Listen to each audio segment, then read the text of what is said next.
Good morning. It's Sunday morning, December 27th, 2020. I'm Pastor Mike Custer, pastor at Bible Baptist Church in Grand Forks, North Dakota, and it's a joy to be able to share some thoughts with you from God's Word today. We've been talking about children in Matthew chapter 18. I'd like for us to read verse 5 and verse 6 regarding how children should be managed and how we should be very careful not to offend them. Matthew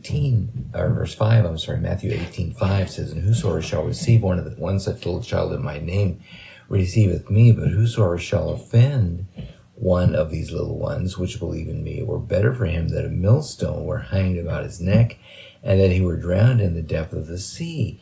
And this seems to be a rather extreme penalty for offending a child, and it's not actually a legislative or a legal penalty that was in place at this time, but Jesus was communicating the fact that it's a very serious thing to offend a little one. We talked a little bit yesterday morning about the potential of a life and how wrong it would be to mistreat a child and place some kind of a barrier in that child's life to inhibit its potential, either a little boy or a little girl. And Jesus went further than that and said that don't you dare offend them. It would be better for you to die, to have a millstone tied about your neck and be cast into the sea, than to offend one of these little ones. And I got to thinking about, what does that mean, and how would an offense to a child occur?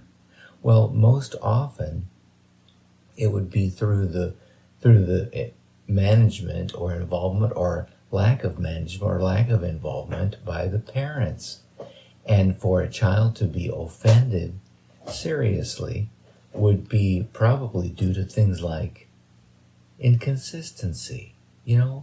We say something is true and the child just believes that it's true, and then we don't follow through with it ourselves as parents. How offensive that would be to a young child. How disillusioning to them to be impressed upon, to have impressed upon their heart something that was absolutely so, but then it's not consistently lived by those that child looks up to and respects the very most. Parents need to be very careful about this. We don't dare offend our little ones. And that should not be what others may think of us, should not be the reason why we are faithful to the things that we say we believe, but it surely is a motivating factor. What will others think, and what will others see and come to conclude if I'm not consistent with what I say I believe as my foundational convictions about life, about truth, about righteousness, about God? And so that impels us to be regular and to be faithful and to be consistent with what we say that we believe. We don't want to offend our children. We can offend them by losing our temper. We can offend our children by being too harsh with them. And while it is sometimes and often necessary to be strict with children, of course we should strictly enforce the rules of our family and so on. We should always strive to be consistent about that, and we should be controlled in how we deal with our children, because we certainly don't want to be an offense to them and violate the Lord's word in this area.